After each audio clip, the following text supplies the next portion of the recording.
आप देख रहे हैं न्यूज इंडिया, आपके साथ मैं रचना बंसल। बात करेंगे आज की सबसे बड़ी खबर की जो जम्मू कश्मीर से सामने आई, जहां भारतीय सेना ने एक बड़े ऑपरेशन में पहलगाम के आतंकी हमले के मास्टरमाइंड हाशिम मूसा, जिसे सुलेमान शाह का नाम से भी जाना जाता था, उसे मार गिराया। यह ऑपरेशन, जिसका नाम है ऑपरेशन महादेव, इस ऑपरेशन को श्रीनगर के लिडवास इलाके में अंजाम दिया गया। आइए इस खबर को थोड़ा और डिटेल से आप तक पहुंचाते हैं और जानते हैं पहलगाम हमले के बाद कैसे पहलगाम हमले में शामिल आतंकियों की तलाश हो रही थी और आज क्यों देश कह रहा है कि बदला पूरा हुआ। हाशिम मूसा का इसमें रोल क्या था, यह भी जान लीजिए। पहले तो समझिए कि पहलगाम हमले का बदला पूरा हुआ है, आतंकी हाशिम मूसा इसमें मारा गया है। ऑपरेशन महादेव चलाया गया, जिसमें सेना और पुलिस का साझा ऑपरेशन था और इस ऑपरेशन के तहत ये मूसा ढेर हुआ। मूसा के साथ में 2 और आतंकी थे, जो कुल मिलाकर 3 आतंकी के तौर पर यहां उन्हें ढेर कर दिया गया, यानी कि 3 आतंकी आज की मुठभेड़ में मारे गए। आपको याद होगा 22 अप्रैल 2025 को जम्मू कश्मीर के पहलगाम में हुआ आतंकी हमला, जिसने पूरे देश को झकझोर कर रख दिया था। बैसरन घाटी में हुए इस नृशंस हमले में 26 मासूम लोगों की जान गई, यानी 26 बेगुनाहों को उनका नाम धर्म पूछकर मार डाला गया। लेकिन अब भारतीय सेना ने इस हमले के मास्टरमाइंड लश्कर-ए-तैयबा के खूंखार आतंकी हाशिम मूसा उर्फ सुलेमान को ढेर कर दिया है। ऑपरेशन महादेव के तहत श्रीनगर के लिडवास इलाके में ये पूरी मुठभेड़ हुई। इस मुठभेड़ में भारत की जिस तरीके से आतंकवाद को लेकर जीरो टॉलरेंस की नीति है, वो एक बार फिर से नजर आई। यानी उस नीति पर चलते हुए एंटी टेरर ऑपरेशन जो जम्मू कश्मीर में चल रहे हैं, उसी के तहत ये ऑपरेशन महादेव था। पहलगाम की बैसरन घाटी की तस्वीरें जो सामने आई, लिडवास मुठभेड़ की तस्वीरें जो सामने आई, वो एक एक तस्वीर बता रही थी कि एक एक कदम बहुत फूंक फूंक कर रखा जा रहा है और जो 3 आतंकी मारे गए हैं वो तो एक बड़ी कामयाबी है ही। 2 से 3 आतंकी और छिपे होने की खबर भी यहां पर सामने आई। मनोज सिन्हा ने क्या कुछ कहा, सुनिए। ये सच है कि 3 पाकिस्तानी आतंकवादी जी सर अभी नसी गांव के पास एलिमिनेट किए गए हैं। विवरण मुझे लगता है कि मैं बताऊं ये उचित नहीं, पुलिस प्रशासन उसका पूरा विवरण देगा। कई ऑपरेशन ऐसे होते हैं जिनकी जानकारी हमें नहीं मिलती है। इस प्रकार के अनेक काइनेटिक ऑपरेशन पिछले कई महीनों से जम्मू कश्मीर पुलिस, सेना और सीआरपीएफ चला रही है, जिसमें आतंकवादी एलिमिनेट होते हैं। मुझे लगता है कि उसको तो ज्यादा मीडिया हाईलाइट करती है, लेकिन ऐसे अनेक ऑपरेशन जिससे लोगों की जिंदगी बचती है वो हमारे ध्यान में नहीं आता। मैं सेना को, जम्मू कश्मीर पुलिस को और इस ऑपरेशन में लगे सभी साथियों को हृदय से बधाई देता हूँ।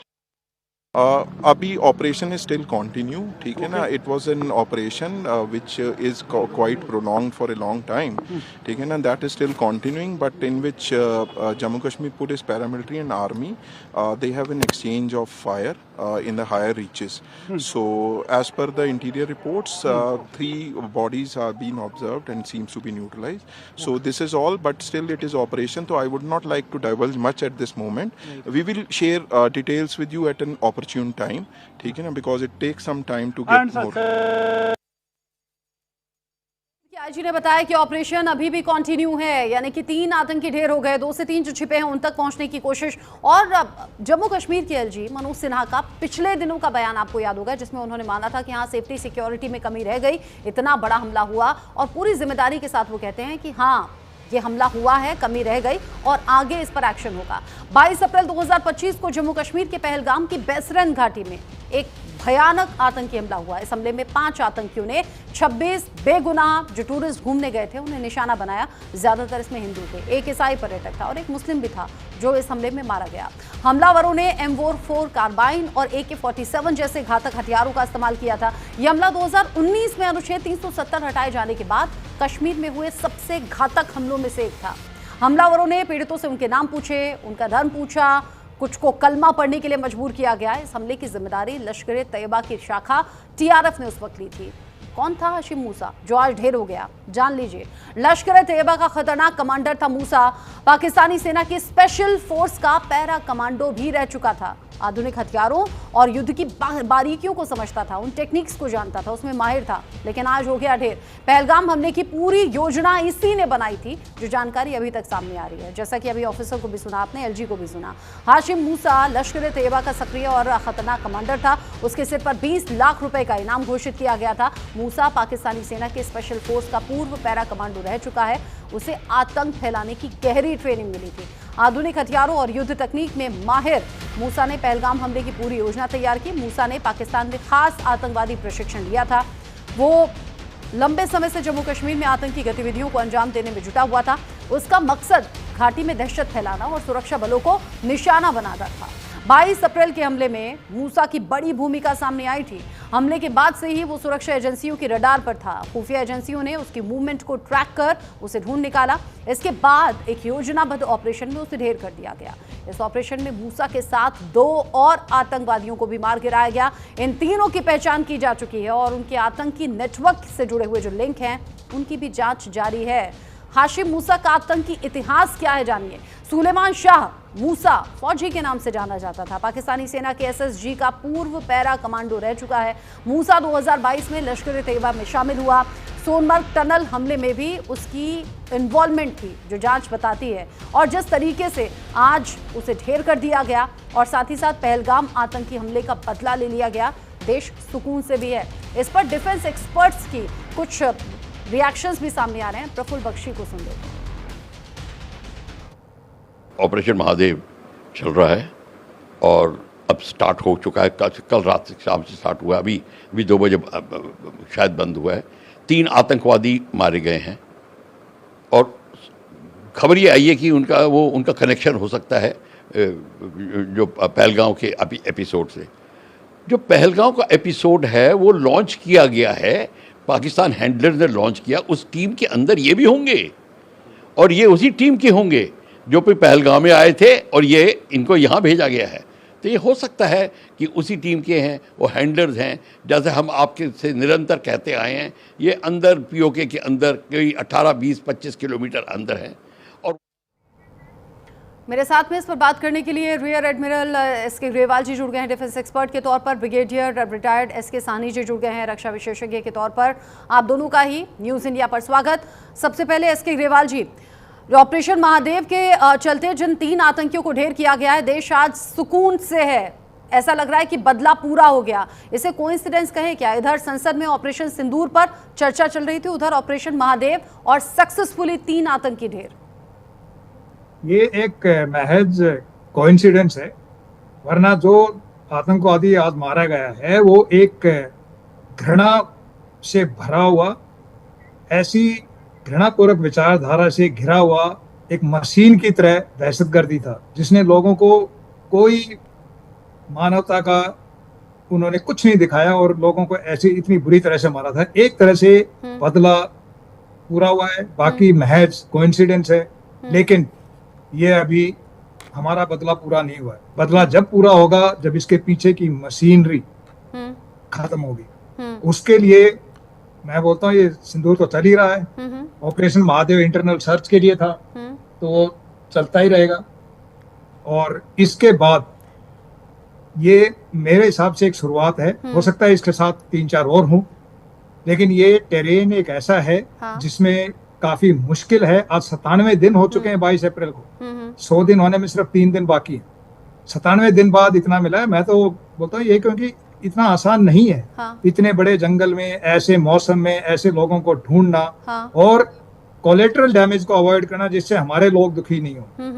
ये एक बहुत ही अच्छा हमने एकदम सही आपने कहा। और ये भी कहा कि जो 100 दिन पूरे होने में सिर्फ 3 दिन बाकी हैं, तो लोगों को बड़ा इंतजार भी था। और वो जो बदले की जो आग धधकती है, क्योंकि ऑपरेशन सिंदूर में ऑब्वियस सी बात है पाकिस्तान पर गहरी चोट तो लगी, लेकिन पहलगाम आतंकी घटना के जो दोषी हैं, जो इसके गुनहगार हैं, वो बचकर निकल गए थे। इसीलिए भी लोगों के जख्म ताज़ा थे।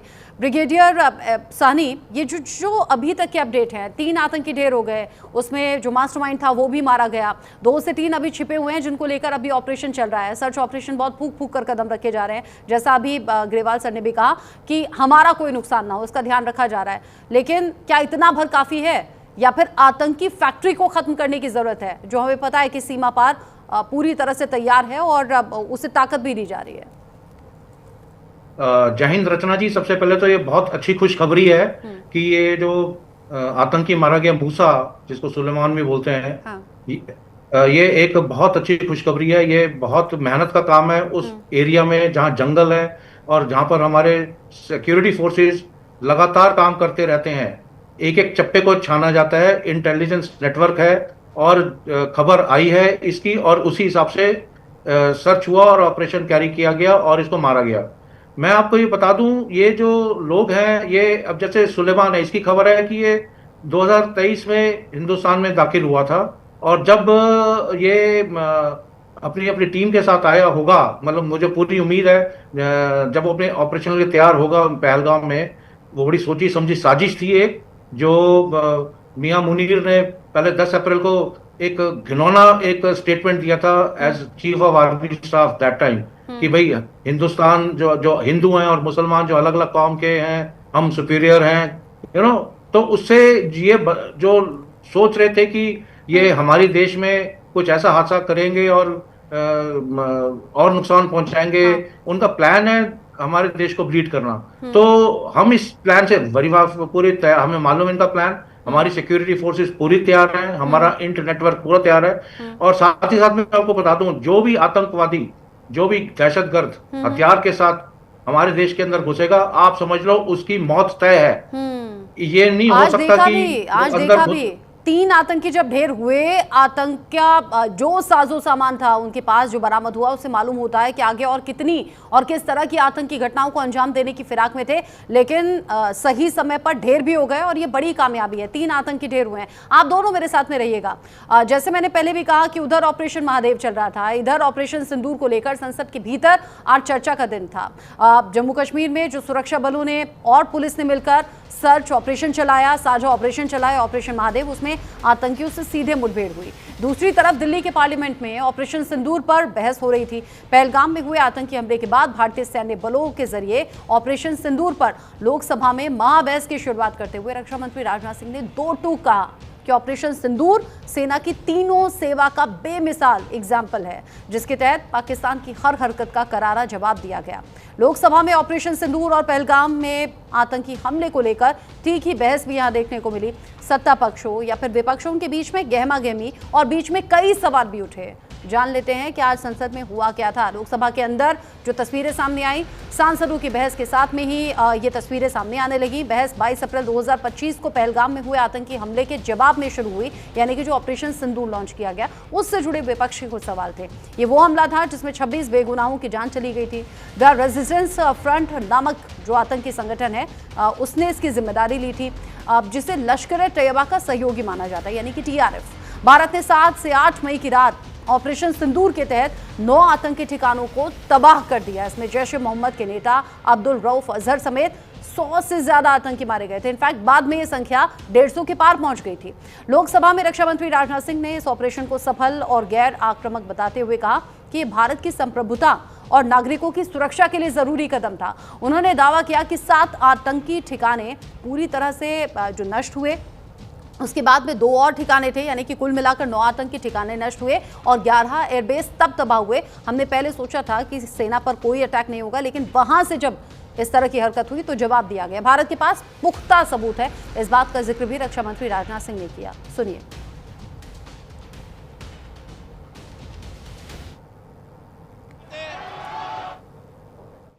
बल्कि यह सभ्यता बनाम बर्बरता का संघर्ष है।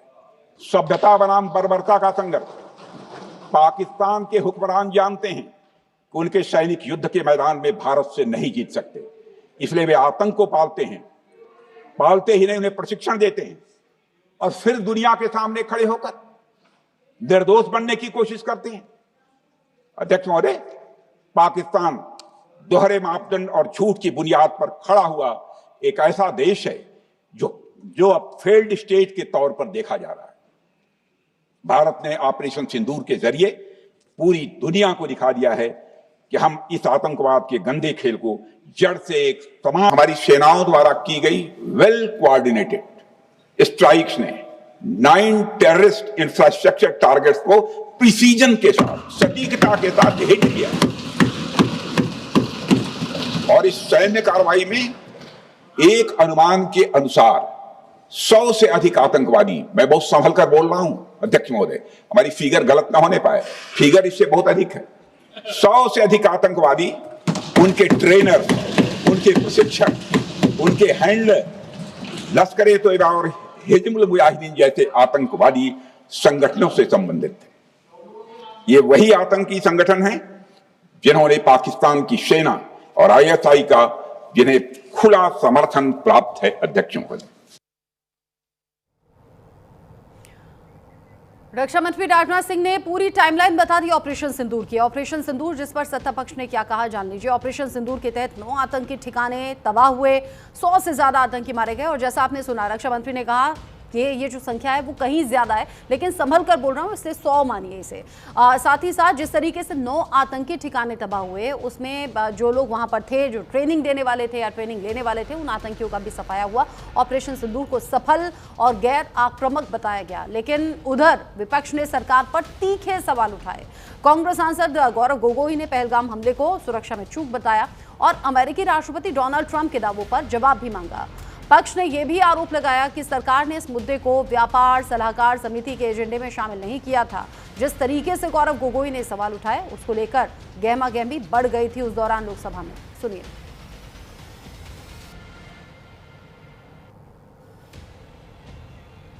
गौरव गोगोई ने जो सवाल उठाए, उन पर अब सरकार की ओर से जवाब देने की जो तैयारी थी वो नजर भी आई। रक्षा मंत्री राजनाथ सिंह ने पूरी टाइमलाइन बताई। ये बताया गया कि कैसे 22 अप्रैल पहलगाम में हुई आतंकी घटना, कैसे बेगुनाहों को मौत के घाट उतार दिया गया और फिर उसके बाद में जो ऑपरेशन सिंदूर लॉन्च किया, वो एक तरीके से पाकिस्तान के घर में घुसकर मारने जैसा था। 9 आतंकी कैंप तबाह हुए और उसके बाद में जब पाकिस्तान की तरफ से जवाबी कार्रवाई सामने आई, उसके बाद एयरबेस तबाह हुए थे। गौरव गोगोई को सुनिए।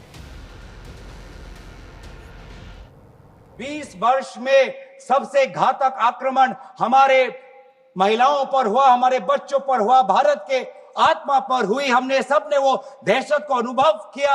हम सब एकजुट हुए। हमने पूरी तरीके से समर्थन प्रधानमंत्री मोदी जी को दी कि आप जाइए, और ऐसा एक माहौल बन चुका था कि देश किसी भी कीमत चुकाने के लिए तैयार था।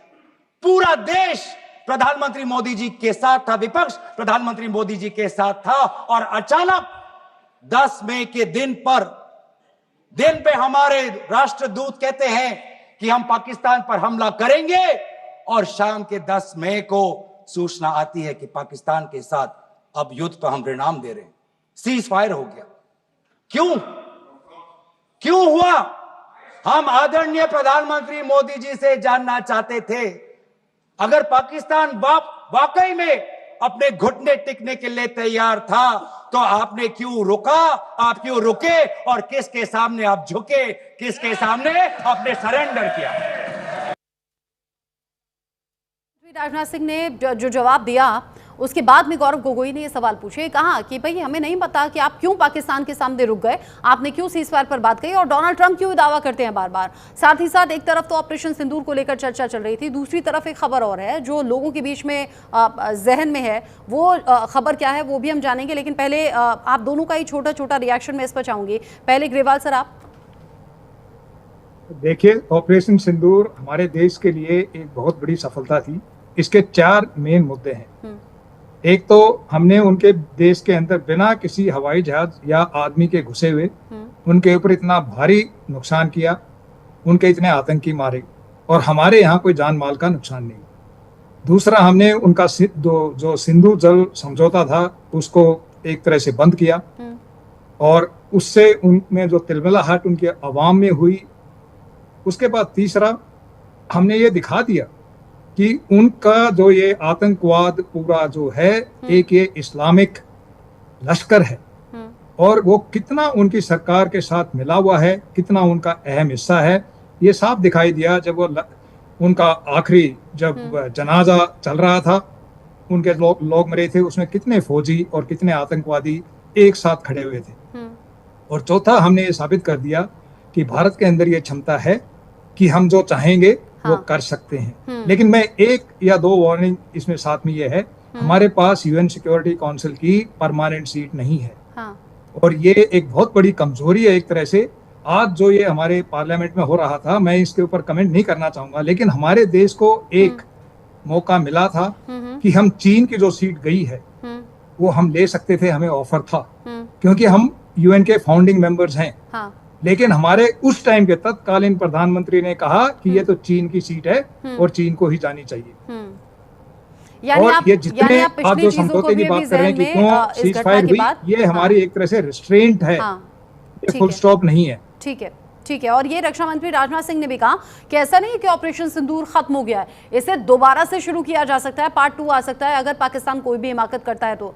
सानी सर, आपका क्या सोचना है इस पर? रचना जी, इसमें सबसे जरूरी बात हमें समझना पड़ेगा कि जब ऑपरेशन सिंदूर जब लॉन्च हुआ था 22 अप्रैल की घिनौनी हरकत के बाद, तो हमारे एम्स, पॉलिटिको ऑब्जेक्टिव जो थे, मिलिट्री एम बहुत क्लियर थे, इसमें कोई शक नहीं था किसी को। पहला जो बहुत बड़ा एम था कि हमने जो इनका इकोसिस्टम है टेररिज्म के जो सपोर्ट करता है पाकिस्तान में, उसको बर्बाद करना है। तो हमने 6-7 की रात को तो उसको बर्बाद कर दिया था और फिर उनको कन्वे भी किया था पाकिस्तान को कि हमने ये जो लड़ाई है अभी हमारी टेररिज्म के खिलाफ है। और दूसरी चीज जो हिंदुस्तान ने बताई है कि अगर आप इसके आगे कुछ करेंगे तो हम उससे डबल पूरी जोर शोर से हम रिप्लाई करेंगे। तो ये पाकिस्तान को मालूम था, पर उन्होंने करा हरकत और हमने अगली रात को उनके 13 में से 11 एयर बेसिस को बर्बाद किया, उनके एयर डिफेंस को बर्बाद किया। तो हमारा एम चाहे टेररिज्म के खिलाफ था या उनके नेक्स्ट नाइट मिलिट्री एम जो हमने बनाए थे वो हमें अचीव कर दिए हमने। तो ऑफ सिंदूर हमारा पूरा सक्सेसफुल रहा। और ये जो होता है कि भाई दूसरे बाहर के दूसरे देशों की मध्यस्थता रही है, इससे कोई ऐसी बात नहीं है। हमारे देश जो है सक्सेसफुली रहा और पाकिस्तान घुटनों पर आ गया, तो यही ऑपोजिशन पूछ रहा था सदन के अंदर भी और बाहर भी कि हम रुक क्यों गए, हमने क्यों नहीं पाकिस्तान में पल रहे आतंक का पक्का इलाज कर दिया। खैर, आप दोनों आप मेरे साथ में रहिएगा। एक तरफ ऑपरेशन सिंदूर की बात चल रही है, दूसरी तरफ ऑपरेशन महादेव भी हुआ जहां पर 3 आतंकी ढेर हो गए, जो हमने शुरुआत में बताया, और उसके तीसरी तरफ अब आतंकियों को पनाह देने वाले पाकिस्तान से क्रिकेट मैच खेलने पर भी देश भर में बात हो रही है। ये मुद्दा सोशल मीडिया से लेकर सड़कों तक चर्चा का विषय बना हुआ है। एक तरफ भारत ने ऑपरेशन सिंदूर के तहत पाकिस्तान में आतंकी ठिकानों पर सटीक हमले किए, जिसे लेकर देश में गर्व और गुस्सा दोनों का माहौल देखा गया। ये मिक्स्ड फीलिंग थी, एक तरफ हमने हिसाब चुकता किया और दूसरी तरफ हमारे 26 बेगुनाहों का कत्ल कर दिया गया। दूसरी तरफ खबरें हैं कि भारत और पाकिस्तान के बीच में जल्दी एक क्रिकेट मैच हो सकता है और ये एशिया कप में जो शेड्यूल जारी किया गया है उसमें भारत और पाकिस्तान एक टीम का हिस्सा होंगे। सवाल ये कि क्या ये सही समय है खेल के मैदान में उतरने का? क्या ये हमारे देश के आत्मसम्मान के खिलाफ नहीं है? क्या क्रिकेट मैच खेलना हमारे उस रुख को कमजोर नहीं करता? और क्या ये संदेश नहीं देता कि हम एक तरफ आतंकवाद के खिलाफ लड़ रहे हैं, कह रहे हैं पाकिस्तान से कोई रिश्ता नहीं चाहिए, और वहीं दूसरी तरफ हम खेल की बात कर रहे हैं या फिर साथ में एक टीम होने की बात कर रहे हैं? सोशल मीडिया से लेकर सड़क तक, जैसे मैंने कहा, तीखी प्रतिक्रियाएं सामने आ रही हैं। लोग कह रहे हैं क्रिकेट खेलना हमारे जवानों की शहादत और पहलगाम के जो पीड़ित हैं उनका अपमान एक तरीके से। कुछ लोगों का मानना है कि खेल और राजनीति को अलग अलग तरीके से रखना चाहिए। इस पर भी मैं आपका रिएक्शन जरूर चाहूंगी। सानी सर, क्या आपको लगता है कि आतंक और खेल साथ में चल सकते हैं? क्योंकि ऑपरेशन सिंदूर के बाद पीएम मोदी ने कहा था कि पानी और खून एक साथ तो नहीं बह सकते। रचना जी, जैसा कि प्राइम मिनिस्टर मोदी ने बोला था कि टेरर और टॉक्स नहीं चल सकती, और इसी के हिसाब से हमने इनके सारे जब इन्होंने हरकत की थी, एक घिनौनी हरकत, तो हमने इनके सिटीजन्स भी वापस भेज दिए थे और जो भी पाकिस्तानी नागरिक हमारे देश में आए थे वीजा में, उनको वापस भेज दिया था। जो आप प्रश्न पूछ रहे हैं कि खेल होना चाहिए कि नहीं चाहिए, मेरी पर्सनल समझ से तो बिल्कुल नहीं होना चाहिए, क्योंकि जब हमने एक तरीके से पूरा इनको बाइकॉट कर रहे हैं और अगर हम इनसे, यानी आप ये समझते हैं कि नहीं होना चाहिए, ये नहीं, मेरी समझ से नहीं भारत के लोगों के सेंटिमेंट्स को हर्ट करने जैसा है। ग्रेवाल सर, Exactly, हमारा अपना इंटरेस्ट है। आपका क्या सोचना है ग्रेवाल सर? मेरा रचना जी थोड़ा इससे अलग है। देखिए, हम एक भावुक समुदाय हैं, हमारा जो समाज है वो काफी भावुक रहता है, हम इमोशनल बहुत जल्दी होते हैं। इसमें 2-3 चीजें होती है। ये एशिया कप हिंदुस्तान में हमारे देश के अंदर होना था, हमने इसको बाहर किया ताकि ये दूसरे देश आकर के खेल सके। हम उनके साथ लड़ाई लड़ रहे हैं। खेल भी एक लड़ाई की तरह होता है, हमें जीतना चाहिए। दूसरी बात, देश की सरकार के लेवल पर इस तरह के इंटरनेशनल मामले में जब आप इसको पूरा ऑर्गेनाइजर, आप इसके होस्ट हैं, जबकि ये यूएई में हो रहा है, आप नहीं कह सकते कि मैं हिस्सा नहीं लूंगा लेकिन मैं होस्ट करूंगा, नहीं तो फिर हमें होस्टिंग राइट दे देने चाहिए थे। और तीसरी बात यह है कि सरकार के लेवल पर इस तरह की डिसीजन लेना थोड़ी मुश्किल होती है, क्योंकि इसमें रिस्ट्रेंट दिखाना पड़ता है। लेकिन प्लेयर लेवल पर, जैसे हमारे प्लेयर ने कुछ दिन पहले यूके में पाकिस्तान की टीम के साथ खेलने से मना किया था, हमारे प्लेयर मना कर सकते हैं, क्योंकि ये एक डिसीजनल एम्बिग्युइटी छोड़ी जाती है ऊपर से। मिले जुले से रिएक्शन है, कुछ पूर्व क्रिकेटर हैं, कुछ मौजूदा क्रिकेटर हैं, अलग अलग रिएक्शन आम लोगों के हैं, पॉलिटिशियंस भी इस पर अलग तरीके से रिएक्ट कर रहे हैं। खैर आगे क्या होगा देखना, अब हमारी भी नजर बनी रहेगी। लेकिन हाँ, लोगों का गुस्सा इस बात को लेकर है जो हमने अपने व्यूअर्स तक भी पहुंचाया और आपसे भी मैंने सवाल पूछा। एसके ग्रेवाल जी, एसके सानी जी, बहुत शुक्रिया आप दोनों का। सॉरी मेरे पास टाइम नहीं है सानी सर, आप दोनों का बहुत शुक्रिया अपना प्रीशियस टाइम देने के लिए और न्यूज़ इंडिया के साथ इस डिस्कशन का पार्ट रहने के लिए। छोटा सा ब्रेक यहाँ पर ले रहे हैं, लौटेंगे।